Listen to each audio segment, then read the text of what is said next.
Assalamualaikum warahmatullahi wabarakatuh. Jumpa kembali dengan Hengki Reaction. Oke, selamat malam. Dan kali ini kita mau nonton lagi, yaitu tentang retreat, yang dimana video ini juga ada video dari Ibu Megawati Soekarno Putri yang kemarin sempat melarang kader-kader PDIP yang menjabat sebagai pejabat ya, dilarang ikut retreat di Magelang, teman-teman. Namun untuk kali ini juga ada kritikan dari Bapak Iyas Subagio ya, teman-teman. Oke, bagaimana videonya? Kita siapkan dulu dan langsung kita tonton. Yang mau berkomentar silahkan tulis di kolom komentar saya. Oke, lanjut untuk videonya, kita play dulu. Let's go. Beraninya di belakang doang, suruh ketemu untuk apa? Mari kita benarkan status kedudukan kita ini. Apa? Loh, saya tuh hanya ingin tahu, ini memang dimainkan kan, bahwa PDI Perjuangan ini, oh jangan deh bohongi saya. Aduh, gila juga deh, masa maunya begini terus? Apakah peristiwa ini akan terus diteruskan untuk masa depan generasi yang akan datang? Kalau saya masih hidup, saya akan lawan. Tidak benar. Seperti bapak saya itu, kami keluarganya minta secari kertas status bapak saya ini opo, nggak ada yang kasih. Ini kalau sampai kemarin terjadi pembangkangan kepala daerah yang dari PDIP dilarang ikut oleh Megawati, ini menunjukkan sebenarnya sikap partai ini, sikap orang-orang yang ada di dalam partai PDIP itu sebenarnya serius gak sih ngurusin negara ini?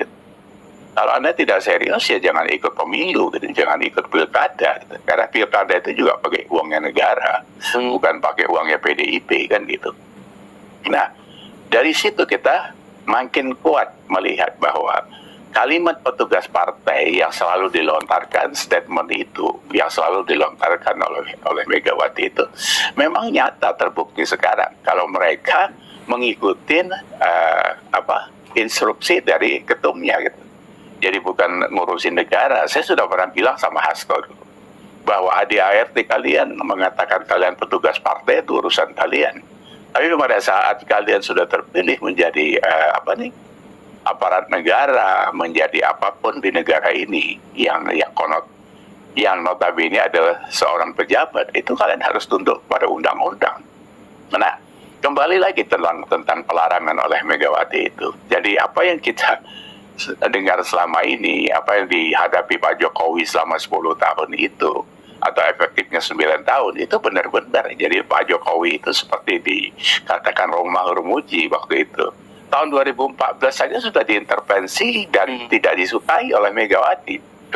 Karena 34 menteri itu cuma 4 atau 5 menteri untuk PDIP, dan itu memang maunya Pak Jokowi. Karena membangun negara ini tidak bisa pakai visi kepartaian, dia harus visi kenegaraan. Itu poinnya sebenarnya. Jadi kalau menurut saya pembangkangan ini memang sudah menunjukkan bahwa ini tidak pantas ada di pemerintahan. Jadi nggak usah lagi dibujuk-bujuk berkoalisi. Kita tahu Pak Prabowo kan maunya guyup ngurus negara ini. Bagus niatnya. Cuma kalau ngurusin orang tantrum, capek aja kita. Buang-buang waktu, buang-buang energi. Buat apa kita ikut gila kan gitu. Nah, apapun yang dikatakannya lah. Megawati ini kan banyak orang bilang bahwa ya kena NPD dia kan gitu. Dia selalu menjual nama orang tuanya dan sebagainya. Ya Pak Soekarno satu hal kita hormati sebagai proklamator. Tapi bukan berarti negara ini tidak ada kalau nggak ada Soekarno kan gitu. Saya mohon maaf saja lah, ribuan pahlawan kita nyawa itu melayang untuk kemerdekaan Republik Indonesia. Jadi bukan Soekarno sendiri. Soekarno aja ada Hatta, ada Sahrir dan seterusnya. Jadi jangan itu dibawa-bawa. Kalau ngomong katanya dia cerdas, dia yang buat ini, buat itu, strong dan sebagainya. Nah kalau sekarang seperti ini apa yang kita lihat di sini? Apa benefitnya buat kita? Bagi seorang seorang Megawati itu benefitnya apa buat Indonesia? Sekarang kan rosoin aja nih kayak gini kan. Program mau dijalankan ini kemarin waktu maafkan bergizi gratis saja sudah dikomentari 10.000 nggak cukup lah segala macam. Tiba-tiba belakangan karena Hasto ditersangkakan mau merepet-merepet nyerepet-nyerepet ke Pak Prabowo, ngelendor sampai ngasih minyak urut segala. Begitu nggak berhasil ngamuk lagi, apalagi Hasto langsung ditahan gitu. Nah, jadi kenapa tidak berpikir bahwa semua siapapun yang di negara ini harus tunduk pada hukum? Walaupun ya hukumnya ya kita tahu sendirilah, kadang hukum, kadang dikulum-kulum juga gitu kan.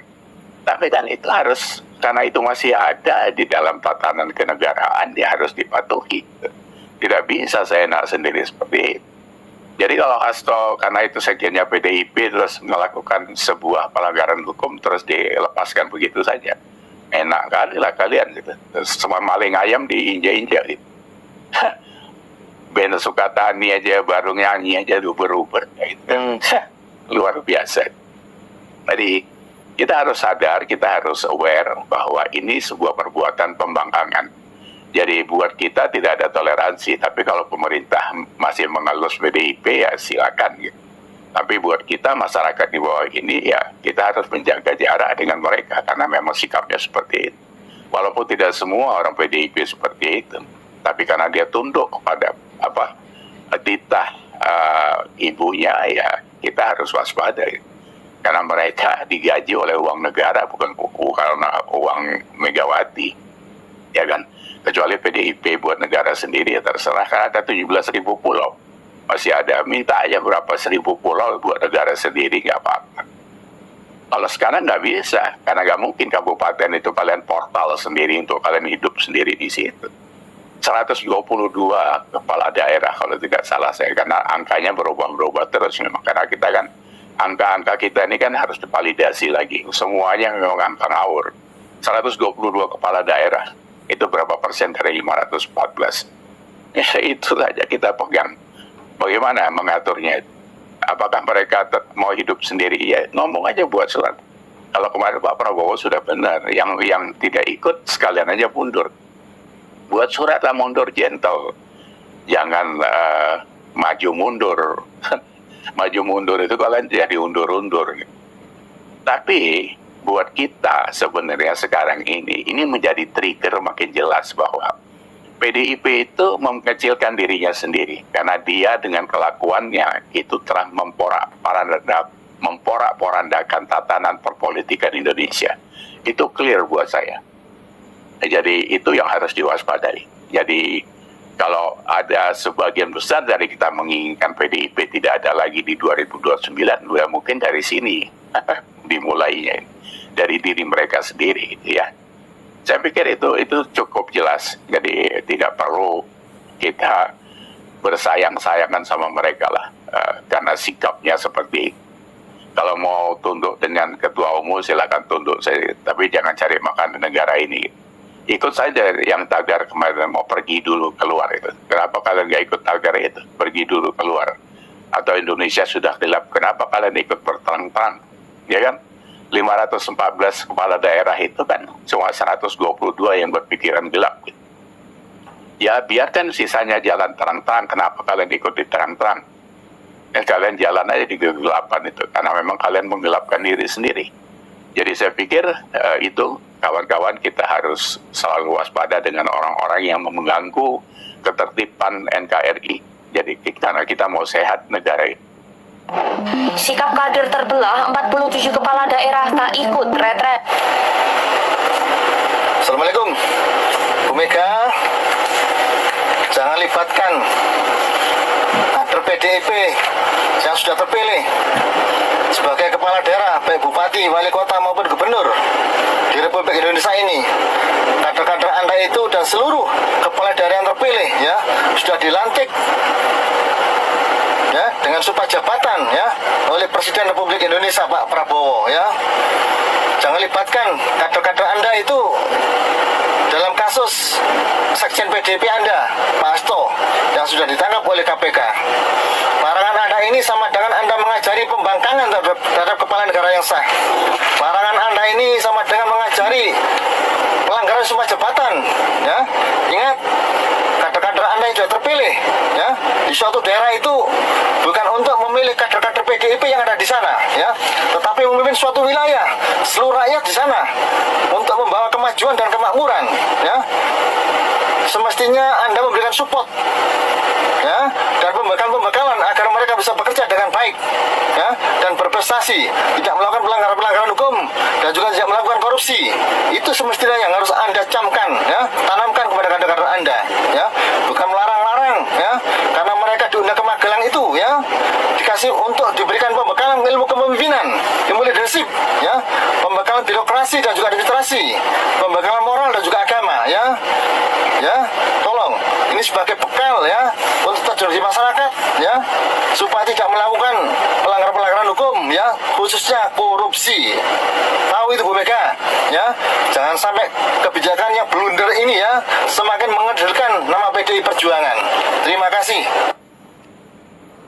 Nah, oke teman-teman, itulah video yang kita tonton mengenai retreat yang kemarin sempat bergejolak, ya, yaitu larangan dari Bu Megawati ataupun kader PDIP yang ikut retreat dilarang untuk mengikuti, ya, di Kota Magelang. Nah, dari itu banyak sekali para netizen berkomentar. Sepertinya tadi juga ada seorang bapak yaitu Iya Subarto, dan kali ini baru saja juga ada bapak yang mengkritik juga mengenai Ibu Megawati. Oke, jadi mungkin teman-teman punya saran dan kritik ataupun mau berkomentar, silahkan tulis di kolom komentar saya. Dan cukup itu dulu yang kita tonton, nanti juga ada video lagi, tetap tunggu di Hengki Reaction dan untuk update video-video yang terbaru. Oke, terima kasih semuanya, ambil hikmahnya dan sehat selalu. Saya ucapkan selamat malam dan Assalamualaikum warahmatullahi wabarakatuh. Sampai jumpa.